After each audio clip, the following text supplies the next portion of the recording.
We have got so much to talk about on this week's edition of the OHL podcast that there's no time for jibber jabber. There's no time for pleasantries. Let's dive right in. Dan Mahar over there. Find him on Twitter at Dan Mahar. My name is Mike Farwell at Farwell _ OHL.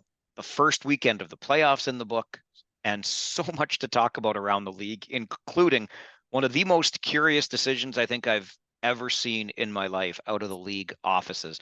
We're going to get to all of that. But Dan, where else do we start, bias notwithstanding, other than on the Kitchener Rangers, the number 8 seed in the West, being up 2-0, winning both games on the road over the number 1 seed Windsor Spitfires. I can't remember who said it, but I saw something on Twitter saying that's easily the biggest story of the playoffs so far. So I'll take that tweeter's word for it, but it's hard to argue when you see the 8 seed up to Cobb on the 1 seed in the West. It is, and it theoretically looks like a really weird story to see this happening. We know how good Windsor is, and the 8 seed to be up now. Qualify it right off the bat saying it's obviously not over. Windsor is quite capable of winning 4 or 5 games. So don't want to get too far ahead of ourselves. But I have mixed feelings on this one, Mike, because having watched Kitchener all year, they vastly underachieved the majority of the year. We saw that. What they have on paper, this is not an 8 seed. It shouldn't be. I know they are. They went in as the 8 seed, says it right there on paper, but they're not an 8 seed on paper. And Windsor probably is suffering the consequences of that team not getting it together all year and then making the coaching change and getting things together late in the year. Windsor probably earned a better matchup than this. So, but there's not really feeling sorry for anyone come playoff time in the OHL. So we'll stop right there and just say it's turning into a remarkable story. It's just, I think I speak on behalf of all Kitchener Ranger fans, Ranger Nation, saying that thank goodness we're finally seeing this team play the way they look like they should be able to play on paper. The beat writer for the London Free Press who covers the Knights, who shall remain nameless in this episode, but has been saying to anyone who would listen since last playoff, when the number 7 seed Rangers knocked off the number 2 seed Knights, that it was not an upset at all, considering the state of the Knights lineup, injuries, etc. You can hear that same argument being made this year for the very reasons that you just outlined. On paper, sure, it was an 8 seed because that's the number beside their playoff position. But in reality, the Kitchener Rangers team that we have seen through 2 games in these playoffs is the Kitchener Rangers team that I think many expected to see on a consistent basis since around the Christmas break, because Leighton Moore and Francesco Arcuri came over even before the trade deadline. Danny Jilkin was the last piece added, and I think that one came in early January. But anyway, that was why the talk around the league really was nobody wants a piece of the Rangers in the first round because they're going to get a tough matchup if the team gets it together. So to your point, and I've heard the frustration from Rangers fans, where has this been all season long? This is the team I expected. Let me ask you this, to play devil's advocate. Who cares? Does it matter? I mean, sure, you would have liked to see more wins in the regular season as a fan, but if this team continues on this trajectory and knocks off a 1 seed, and then who knows what happens beyond, but continues to play like this, what the hell difference does it make where they finished in the regular season? Yeah, it's a really fair point. I mean, sure, they might have carved a little bit of an easier road, but essentially you might get a slightly lesser opponent in the first round. But once you win the first round, you're all into great teams anyway. So fair. And I think when you look at Windsor and Kitchener on paper, to me, there actually isn't that much separating them. Windsor has run into a little bit of health trouble at the wrong time, perhaps. They have a couple players out of the lineup that would be helpful. Dionisio, of course, serving the suspension. And then I've heard players like Renwick and Wright not playing at 100%, which might be factoring in. And Kitchener's the opposite side of the coin, Mike. They've kind of gotten healthy at the right time. They haven't had a full lineup all year, and now they kind of do. And I think one pick for me, Mike, all year was, and it's not a slam on the guys who were in the lineup, but the fourth line for me wasn't bringing much to the table. They were lacking an element that most other contending teams had. Kitchener kind of fixed that by moving, Ty Hollett up to the wing. He's adding a physical dimension. He's working hard, banging, getting pucks, turning them over. Trent Swick is probably not a fourth liner, but he is in this lineup with how deep it is. He's been terrific since returning from a long absence. And then Cameron Mercer slotting in as a fourth line center is a lot better than higher in the lineup at his age and experience. But that's given the Rangers a fourth line now that does the things you need them to do in the playoffs, which they didn't have all year. So a bit of a coin flip. Windsor went south, Kitchener went north. I will add into that a player I think is unheralded to some degree, and that's Adrian Miseljevic for the Kitchener Rangers on the third line, who's just got the kind of tenacity that you like to see. He's got a little bit of speed to burn, and he's filled in there very nicely. But back to your point earlier, too, about the Windsor Spitfires and how banged up they are. I'm hearing the same things. I don't think they're really closely guarded secrets about the health of Renwick and Wright and Nick DeAngelis, who came back for game 2, but was not there in game 1 and we believe to be still pretty banged up. So bad time for Windsor to be battling injuries. And then probably for me, the most unfortunate situation for the Spits is the situation in goal where they elected to start 17-year-old Joey Costanzo, who had won the job down the stretch. I get it. But when you start the untested guy in the playoffs, and then in game 2, you're kind of forced to make the decision that Mark Savard was forced to make, and that is make the goaltending change. Now you've got Matt Onushka, and I think there's plenty of reason to believe in him. He was the goaltender that helped Windsor all the way to game 7 of the OHL final last season. But if Onushka stumbles, oh boy, if you have to go back to the guy that you started with and then said, yeah, you're not doing it for us. I just think it's a really tough spot to be in. Oh, absolutely. I think you're rolling the dice a little bit when you're relying on a 17-year-old goaltender in his first playoffs. And that's not a shot at any of these 17-year-old goaltenders. Some of them have been terrific. Some of them might be terrific. Costanzo's been great all year, earned the job. No problem there. Playoffs are a different animal. You have a different intensity.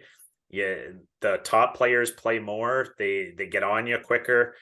Nerves factor in. So I think if we were looking for a chink in Windsor's armor through this coming into the series, it might have been that goaltending piece because they're relying on a young kid.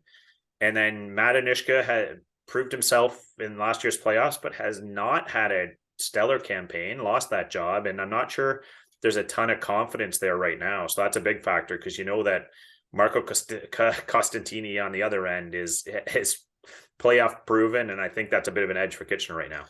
This Windsor Spitfires team, as you mentioned, is more than capable of winning 4 out of the next 5 games. They went on multiple runs of 9 and 10 games this season without defeats or consecutive wins. So by no means is anything in this series a certainty. And we're recording just ahead of game number 3, which will be a massive game, a pivotal game in this series. Does it go 2-1 or does it go 3-0 for the Kitchener Rangers? And even if it does go 3-0 for the Kitchener Rangers, do I have to remind Rangers fans of the 2010 playoffs when they led the Windsor Spitfires 3-0 in the Western Conference Final?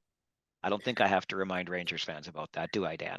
I don't think they want to be reminded of that, Mike. And if I, not that I want to dial them down too much for the excitement they felt over 2 wins, but on the Windsor side, you've also got over 100 goals there, and Mr. Maggio and Christopoulos, who were very quiet in the first 2 games, and I don't expect they'll continue to be quiet. So a great start, but a lot still to play. A really central rink in Kitchener for a lot of our listeners to this podcast, probably central geographically. Couple of games this week at the Memorial Auditorium. You could do a lot worse than watching players like Shane Wright and Francesco Pinelli and Matt Maggio and Francesco Arcuri, and I could keep listing them off. Pay your $25 and enjoy some really quality OHL hockey in a pretty easy to access market. Okay, let's take a look at some of the other things, and I'll just throw this at you randomly. Did the Owen Sound Attack and Guelph Storm miss their best chances in games number 2? Owen Sound scores twice in the final 85 seconds to force overtime, losing to London to go down 2-0. Guelph had the lead, lost it in the final 2 minutes to Sarnia, and Sarnia goes on to win in overtime. Were those maybe the best chances for those 2 teams, the Storm and the Attack? Yeah, I don't think it's over. By you can see from our predictions, we were expecting these series to go in 4 and 5 games anyway. But those were really good looks for those guys. When you put in golf terms, that's like having a 2 foot putt and missing it. So to tie it and get it to a playoff or something. But both those teams put in great efforts. I think the biggest challenge they're facing now is the mental one. When you miss that opportunity, and instead of 1-1 coming home, it's 2-0 coming home, and you feel like, yeah, maybe that's as close as we can get against these teams, and we just didn't get the bounce. I still think there's a lot of character in both those dressing rooms, though, and I don't think they're giving up by any stretch. And I think you're going to see at least one win for each of those teams on home ice. But yeah, they really got to be kicking themselves, especially with Guelph when you have that late lead and relinquish it. Because I had a feeling once it's going to overtime in Sarnia, it's most likely going Sarnia's way. And then Owen Sound battled hard, that terrific comeback. Denny Gour had a great chance right before the overtime winner. But hopefully it gives them a little bit of confidence. Say, yes, they can play with these teams. Colby Barlow, a surefire first rounder to the NHL this June, banged up or not, back in the Owen Sound lineup, drops the mitts in game one, scores twice in game two. He might just be elevating his status in a short series with the Owen Sound attack. In the East, Dan, are you as surprised as I am that the Mississauga Steelheads have wrestled home ice advantage away from the North Bay Battalion? Well, I have to say yes because I predicted a battalion sweep. So that was, of course, jinxing them. I actually felt guilty about doing that because I've loved what the Mississauga Steelheads have done since the trade deadline. They've just competed each and every night, surprised at least half the time. So I'm not sure why I didn't credit them and give them at least a game or two in this series because they just compete. And you saw James Hardy leading the team like he always does, scoring big goal. And yeah, so a surprise for sure. I just thought North Bay is so powerful, but I'm not that surprised that this Steelheads team is giving them a fight. It's an impressive group. It's well coached. It makes for a really interesting shift now back into Southern Ontario to the Paramount Fine Food Center for games 3 and 4. But getting the split on the road is exactly what you ask for when you start a playoff series. A couple of series sitting at 2 Cobb, and that is as we record this. Peterborough up on Sudbury, Saginaw up on Flint. Any surprise for you in those two?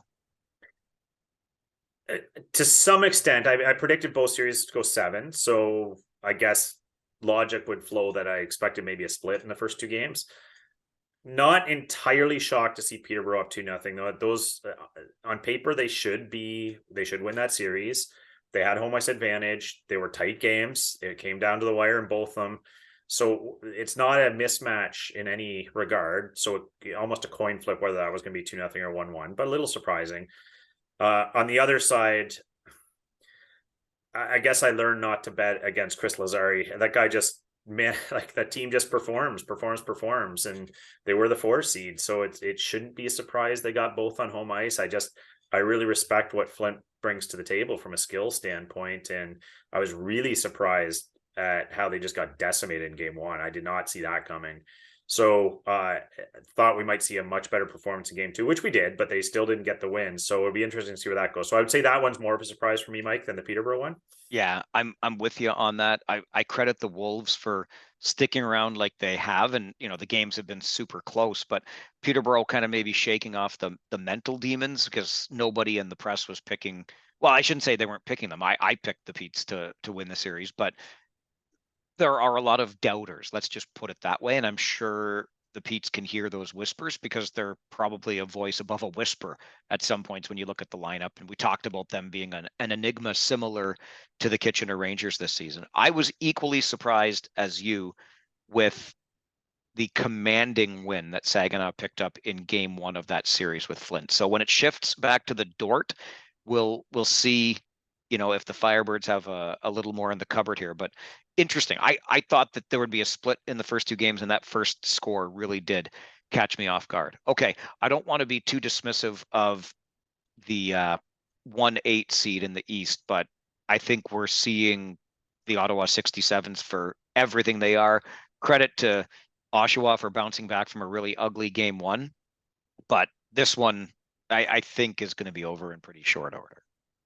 Yeah, which we predicted. I mean, and it wasn't a shot on Oshawa. It's just a bit of a mismatch this year. Oshawa went younger this year. Ottawa's a total powerhouse.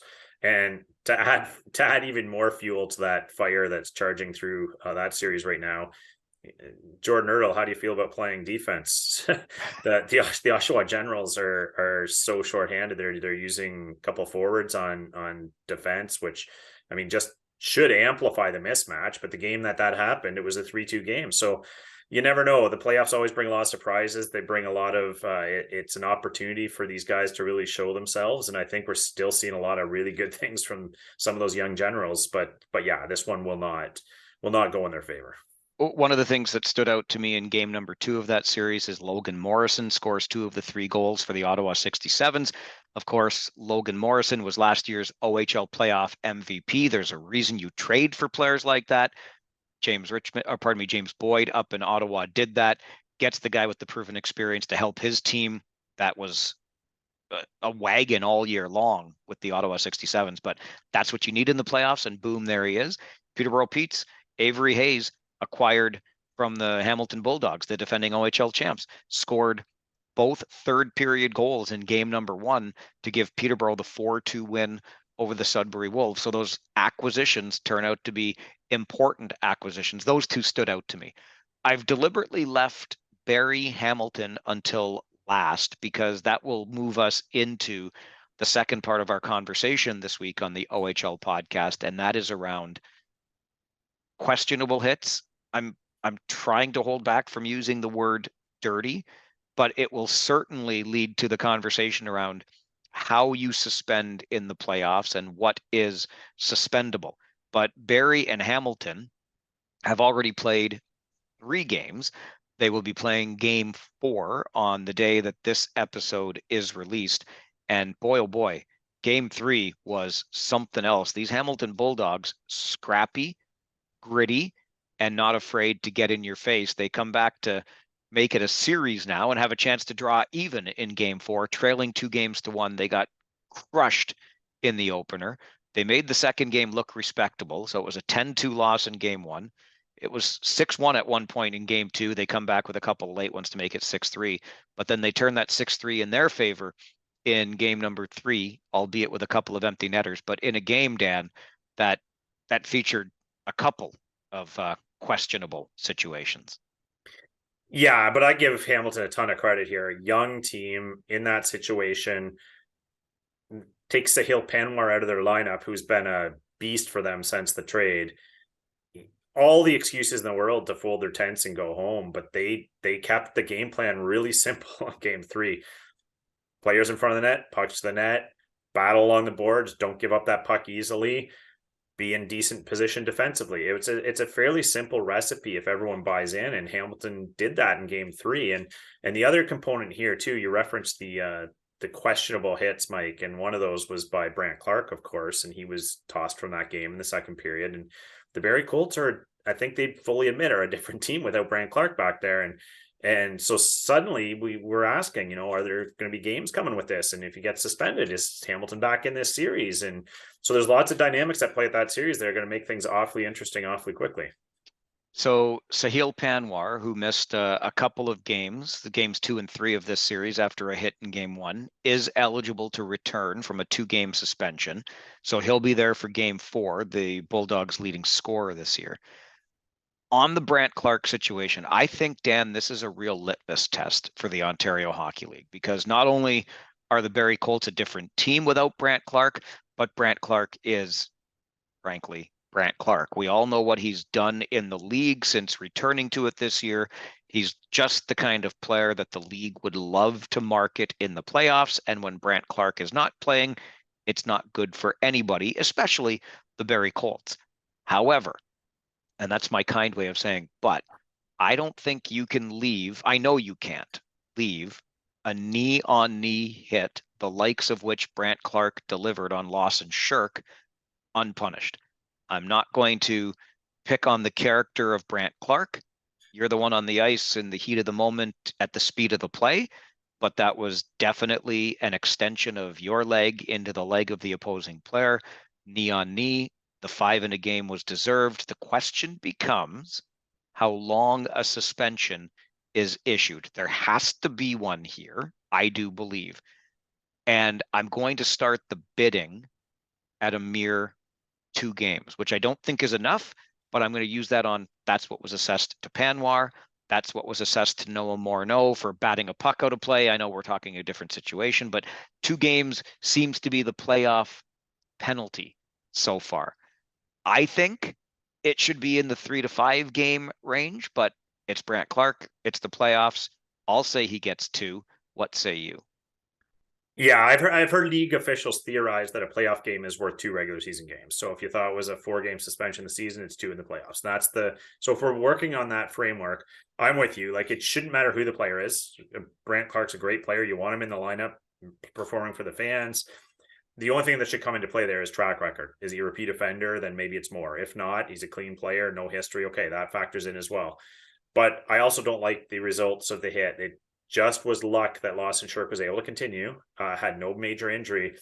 That just as easily could have been a blown up leg, career impacting. Reckless, full speed, leg out, both knees. Like it had all the elements of what you really don't want in that game. I'm not a great predictor here. I know that the OHL in the regular season has erred on the side of more extreme punishment. But I think this one's got to be 3, Mike. That's going to be where I'm setting the bidding at anyway.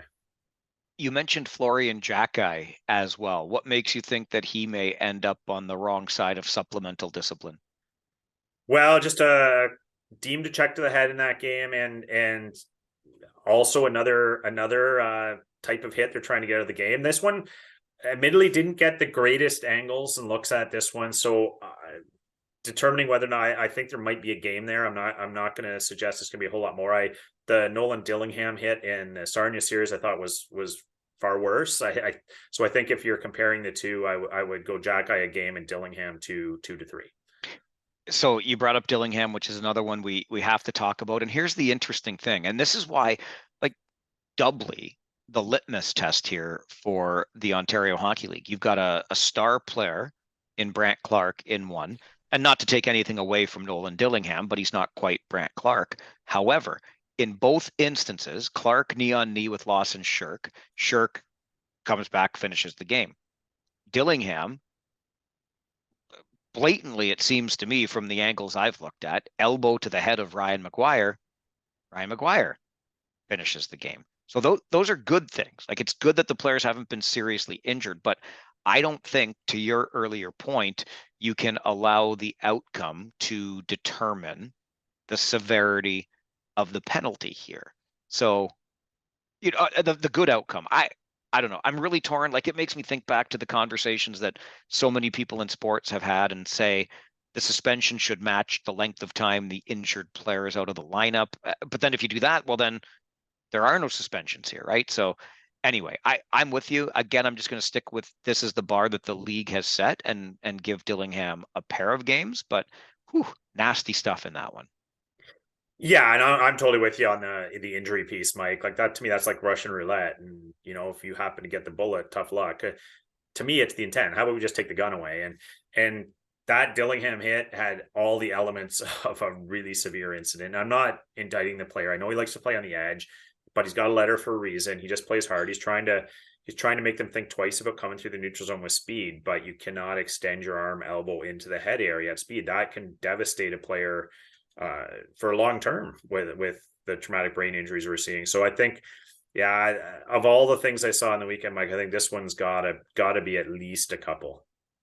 See, this takes me back to the conversation we had not too long ago around fighting in junior hockey and what the Quebec League's going to do. And just generally, it starts the conversation about fighting. And this is why I'm going to say again, honestly, I would I would frankly love, like, I'm sorry, Barry, and I'm sorry, Sarnia, although it would certainly hurt Barry if Brant Clark was gone more than it would hurt Sarnia just because of how deep that lineup is. But these are the kinds of things I would love to see penalized really severely. Because if you want to talk about things that can injure players, in the Dillingham case, a head injury, when we have fighting today, to go back to that previous conversation, it's basically a couple of guys who are willing to engage in the fisticuffs. And if we're being honest, what do they hit more of than anything else? A helmet or a visor. It's your hand that usually gets the worst of those things. So let's be really severe on these sorts of things so that if you're missing a hit in the neutral zone, your reflex move isn't to stick out your elbow and catch the guy in the head. I I would be okay. Like if Dillingham got 5 in the playoffs for this, and the message was sent that way. If Brant Clark got 5 for this, even though it's the playoffs, to your point earlier, the potential career threatening injury that could have resulted, I'd be okay with that because these are the kinds of things I want to see brought out of players' brains. The penalty is so severe, I better pull up. I don't love that they pull up on the end boards these days and on forechecks, but in situations like this, if you've got in the back of your head, I better really keep it on the line here because otherwise I'm gone for 5 games in the playoffs. I'm good with that. Oh, I totally agree with you on this one, and especially when you're bringing the fighting dynamic. Yeah, sure. I don't love that we're having teenagers punch each other in the head, and we can talk about that. But at least those were willing combatants and said, I'm going into this knowing that this might happen.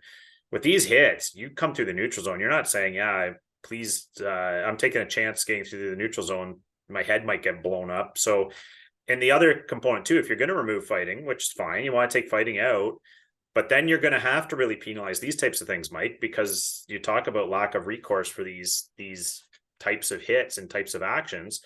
Well, he's not going to have to fight. That's one thing. But even if you only give him a game or two, what's that tell you? Yeah, you only sat out a game or two. Maybe we got a fourth liner that should maybe do that to your top liner. It's worth a game or two to get him out of the series. So I'm not saying that players think that way and do that, but it could happen. There's got to be strong deterrence, and what we saw him with you, that make it hard. Yeah, and even as I say, let's give the player a reason to reconsider sticking out the leg or sticking out the elbow. That's really assuming a lot because again, think about the game and what's happening. Like, and I'm not saying they're Neanderthals, they don't think. I'm just saying that's not even on your mind. But let me put this on. If you assign a 5 or an 8 or a 10-game suspension to it, that shows that as a league, you take it really seriously. Oh, totally.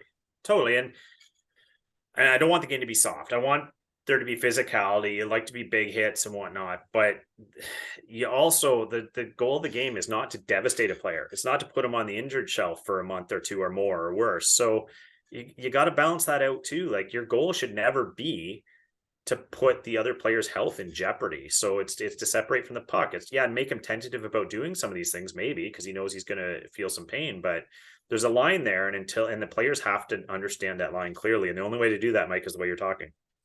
All right. OHL VP Ted Baker has his work cut out for him in the next 24 to 48 hours to sort all of this out. And he's probably thinking to himself, oh, maybe I should have retired even sooner. This June will mark 35 years in the Ontario Hockey League for Ted Baker. He is going to retire from his role as VP. Let's just get this out. I mean, congratulations on a successful and long career. Uh, Obviously, you don't stick around that long for nothing. So full marks to the long-serving Ontario Hockey League executive member, Ted Baker. The bizarre part of this for me, Dan, and it's been reported by Jeff Merrick at Sportsnet, and I'm just going to add this to that. Jeff Merrick was the guy that I think first reported that Philip Machar was going to be sent from the Montreal Canadiens to the Kitchener Rangers, and it didn't happen immediately. And then others started saying it's not going to happen, but Merrick stuck to his guns, and he was the one that turned out to be right. Merrick is reporting that upon the retirement of Ted Baker this June, one Mr. Barclay Branch, yes, of that Branch family, son of the commissioner, will be appointed as the vice president of the Ontario Hockey League. And I, for one, am truly flabbergasted by this. So suggesting that the son of the long-term commissioner might not be the most qualified candidate, Well, there's that, and yeah. so I'll tell you how naive I am, and I shouldn't be after being in this game for so long, but I have since found out exactly how naive I was. I I just assumed that there would be a process of sorts, a hiring committee of sorts. There's none of that. Dave Branch can just do this. And that to me is flabbergasting. I'll leave it there for now because I don't want to disparage the man or the office, but I honestly don't know how you do this with a straight face. I don't. No, I'm with you. Like the optics are horrible.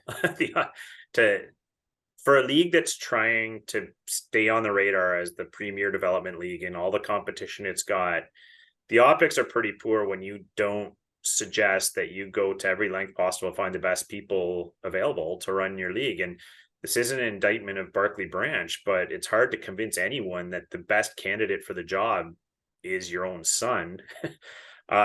So the optics are just poor, Mike. But maybe they had an interview at the kitchen table over breakfast, and Barkley said he answers his phone on weekends, and that alone qualified him. So I don't know. The optics are poor. The optics are beyond the pale from where I'm sitting, and I can only assume based on this, like if you've got the stones, frankly, to do this, and you look around the Canadian Hockey League and realize there's just been a change in commissioner in the Q, there's about to be a retirement in the Dub. People have been asking for a little while since that was starting to those stories were coming out. Well, how much longer for Dave Branch? He's been there 40 years. I can only assume that we'll go from one branch to another then as commissioner. And the thing that gets me is the board of governors in the OHL is powerless in this regard. They have no veto power over the commissioner doing this, which I certainly hope there is a serious conversation at the board of governors meetings this summer to close this loophole, if you will, or to rewrite a bylaw so that there has to be some sort of, like, we talked about this in the context of discipline and talked about an arm's length committee panel that analyzes things for suspensions, et cetera. And in that conversation, we brought up the experience we've both had with nonprofit organizations. I've sat on numerous boards, and there's usually a subcommittee of that board that makes these decisions, that helps to hire. The CEO, which in this case would be the commissioner in the OHL, reports to the board, and decisions get filtered through that board, and then the board hires the next CEO, for example. It doesn't sound like any of those regulations apply in the Ontario Hockey League. So the commissioner can appoint his own son as the VP, and then one would assume that he becomes the next commissioner. I hope the board of governors is able to do something about this. Maybe Barclay Branch is the perfect person for the job. Have a committee make that decision. I've been a longtime supporter and fan of Dave Branch. I've said that on this podcast. I am just gobsmacked by this, and I frankly, I'm sorry, Dave. I don't know how you sleep at night. I honestly do not know how you do. If you do, I couldn't do it. I love my kid. I'm not going to give her a job. Yeah, well said. There's not much I can add to that, Mike. Other than so that you described the process and the not for profits and the board and all this say that goes in, and the reason for that is accountability. You're accountable to a lot of people here. You're accountable to the families of players, to the players themselves, to the fans, to the franchises, to all those other board members. So there's all these layers of accountability. And I'll even add another one.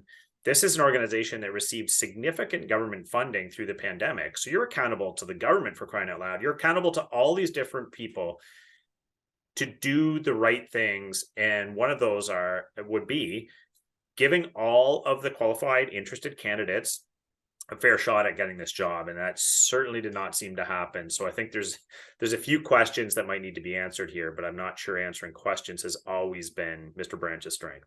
Well, see, that's the thing. He's always answered them, maybe not as directly as you'd like, but with me, he's been very open and accessible.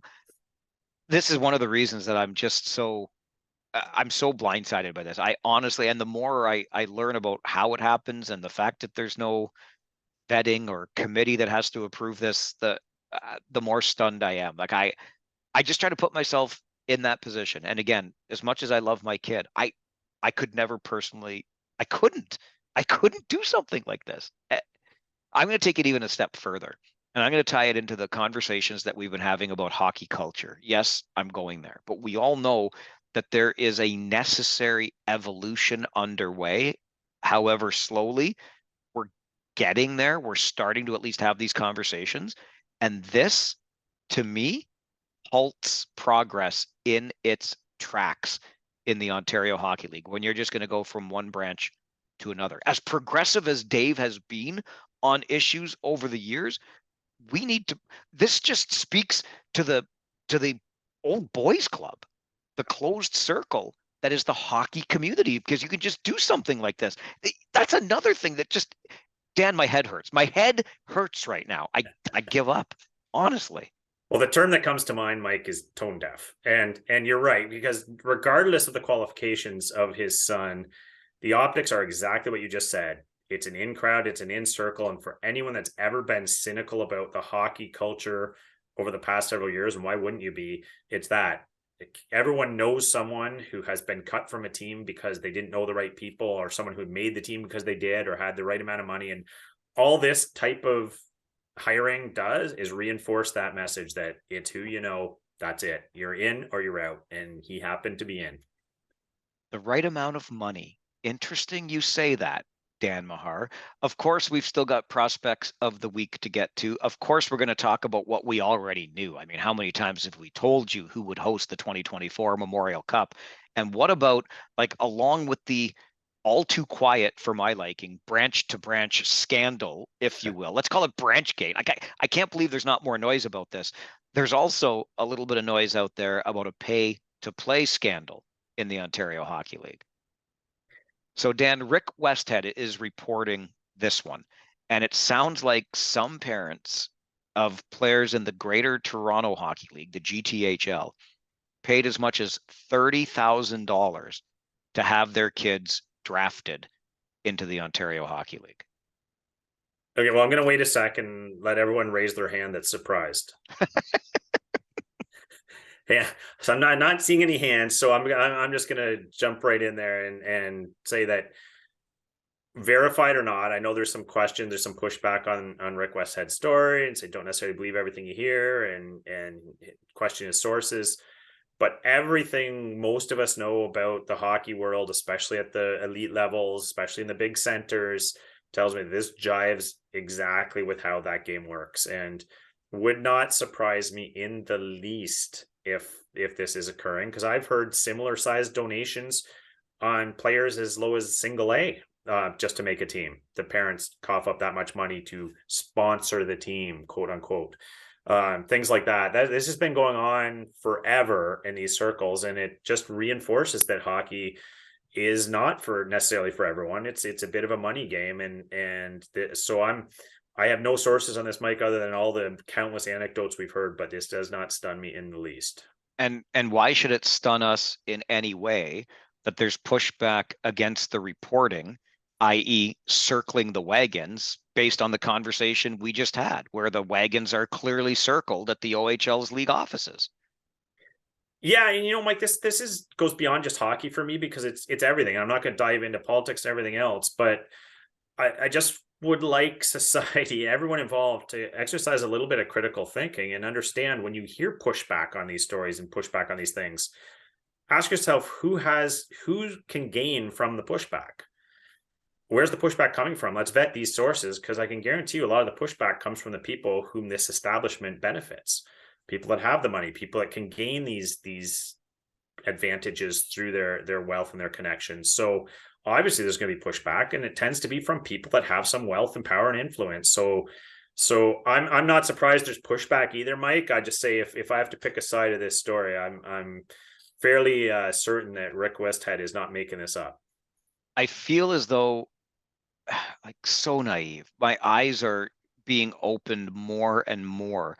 And I don't know if I was just ignorant of it, blind to it, over all these years. But I can tell you, like, from my perspective up in the gondola or the broadcast booth, I, I was blissfully unaware of things like this, certainly at levels below the Ontario Hockey League. And I love the OHL. I love major junior hockey. I'm a bigger fan of the game at this level than I am at the pro level these days. I've said that many times before. I still believe in this game, but this is a bit of a gut punch. And one of the things it makes me think about is, again, I'm not going to start naming names, and there'll be more on this to come out. But if the rumors are true, the Ontario Hockey League seems to have a real problem when it comes to uh, how it determines who gets to own a team. And basically, it's just around,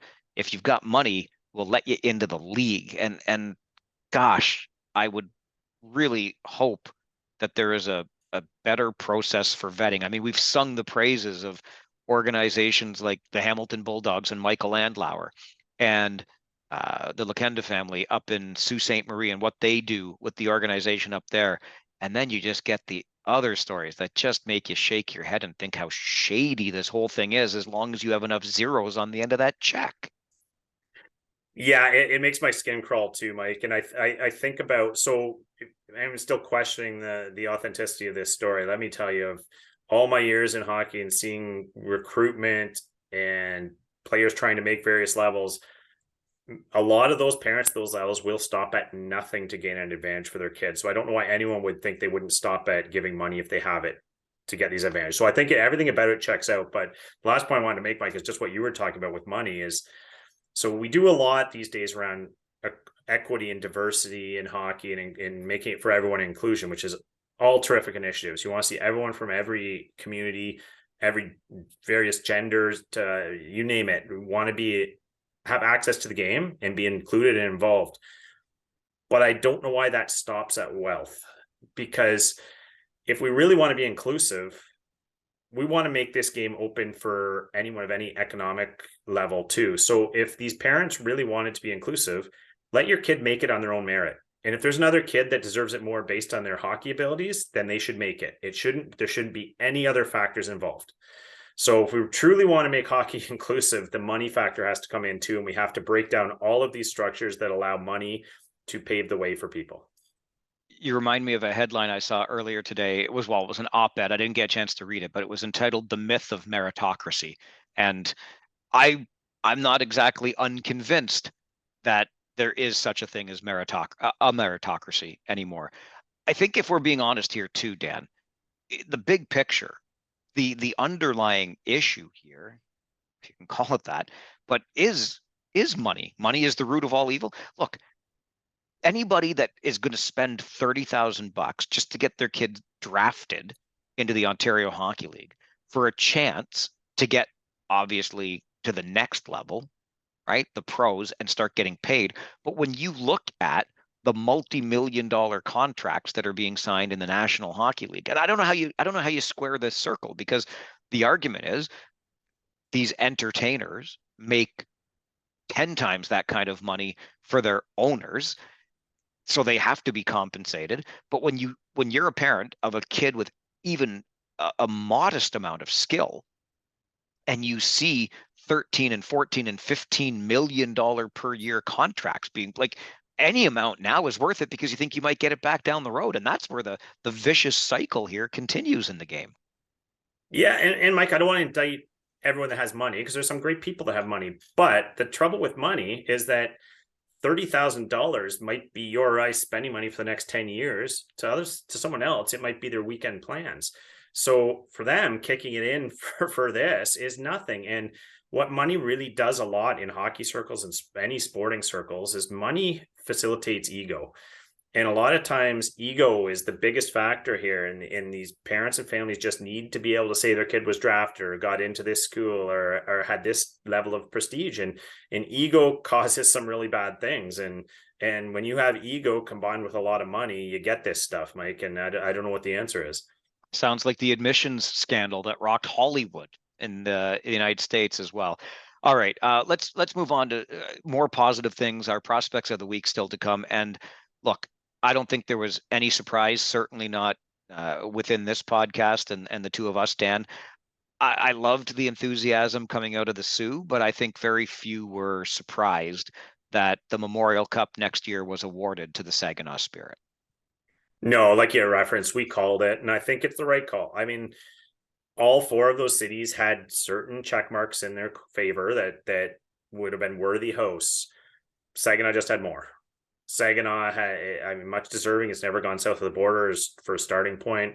Great community and fan support there.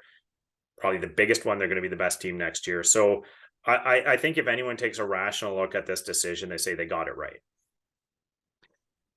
On roster alone, I think that should trump pretty much all of the other check marks, but there will be some renovation done to create more room for private suites at the Dow Event Center.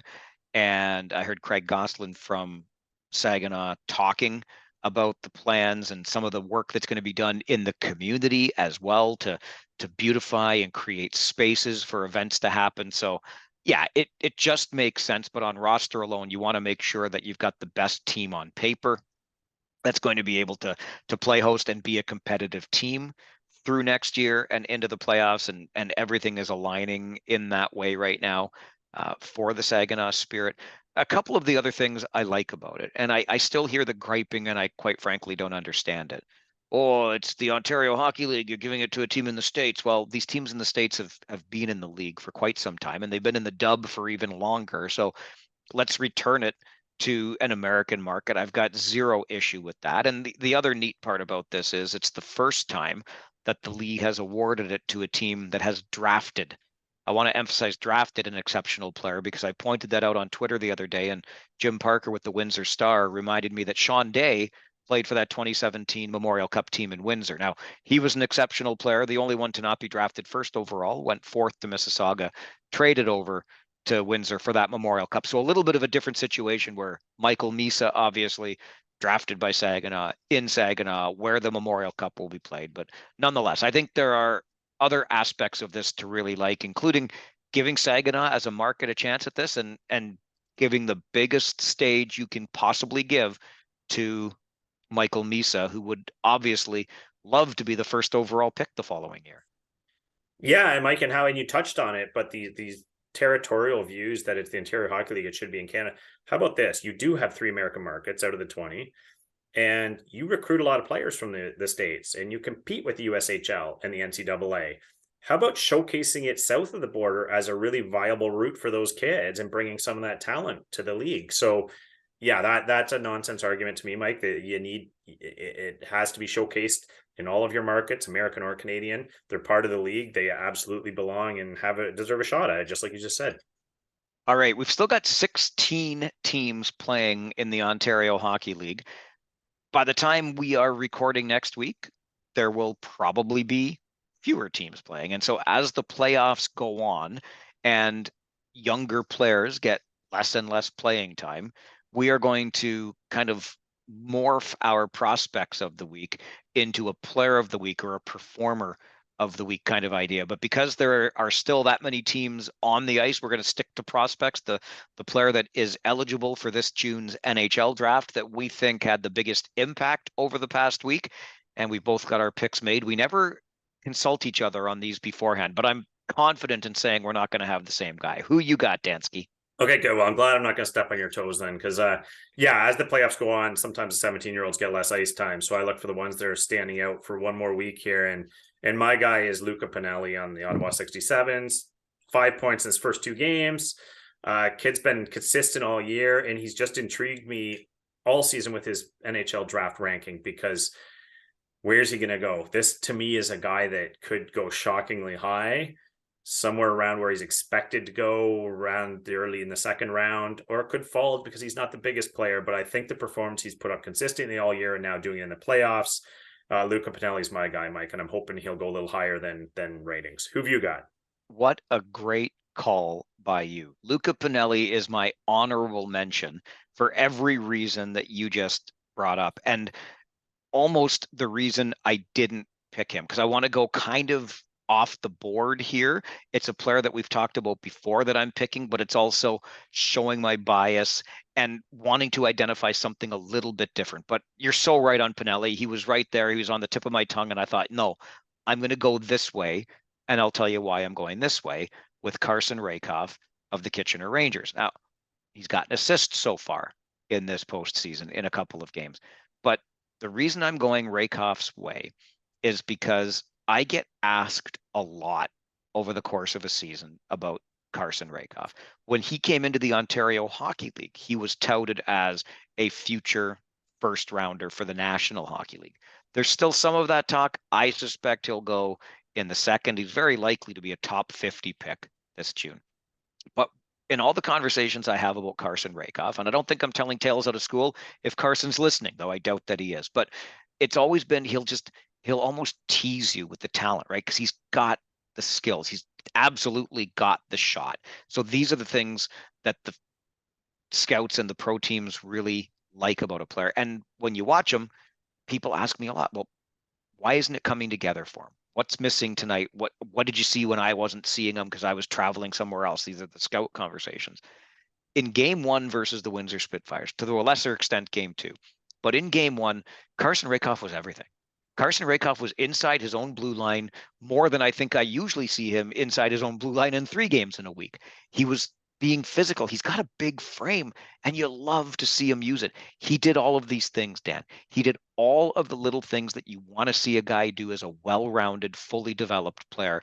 And he showed his offensive prowess. So for that reason, I'm making Carson Rakoff my prospect of the week and just pointing it out that, hey, if you're a highly ranked prospect, and Carson Rakoff is, that's the kind of performance you can put in now. And as long as you last in these playoffs, and you might go top 40 instead of top 50, or dare I even say top 30 instead of top 50. I'll just throw that out there.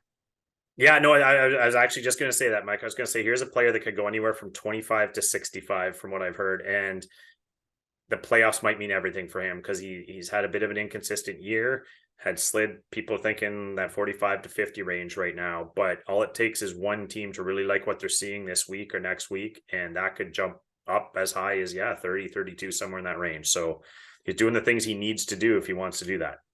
All right, we gotta move along. We've got more playoff hockey to watch. We've got to get you ready for your next episode of the OHL podcast, which will come out on Friday with our feature interview. The Sudbury Wolves are in tough in round number 1, but they've been playing the Peterborough Petes tough, a former Wolf who's now working on helping players find their inner mental strength. He's working on that side of the game, and boy, oh boy, does he have some great stories. It's a great conversation coming up with a former Sudbury Wolf on Friday. So I hope you enjoy that. I'm just thinking ahead, Dan. Like honestly, by next week, I said earlier, we're gonna have fewer teams. I wonder how many fewer. Like we might be done the first round by the time this episode comes out. Because the way I'm looking at it, there could be some game sevens on day of release, but if we don't get 7-game series, we might be talking about round 2 by next week. Yeah, there's gonna be eight to 10 teams, Mike. So probably as few as possibly as few as 8. Yeah. Plenty to look forward to. Hope you enjoy the games wherever it is you are watching them. That guy over there is Dan Mahar. You'll find him on Twitter at Dan Mahar. My name is Mike Farwell at Farwell_OHL. And please do give us a like, subscribe to the podcast, tell a friend about it, and send us an email anytime. OHL podcast at Rogers.com.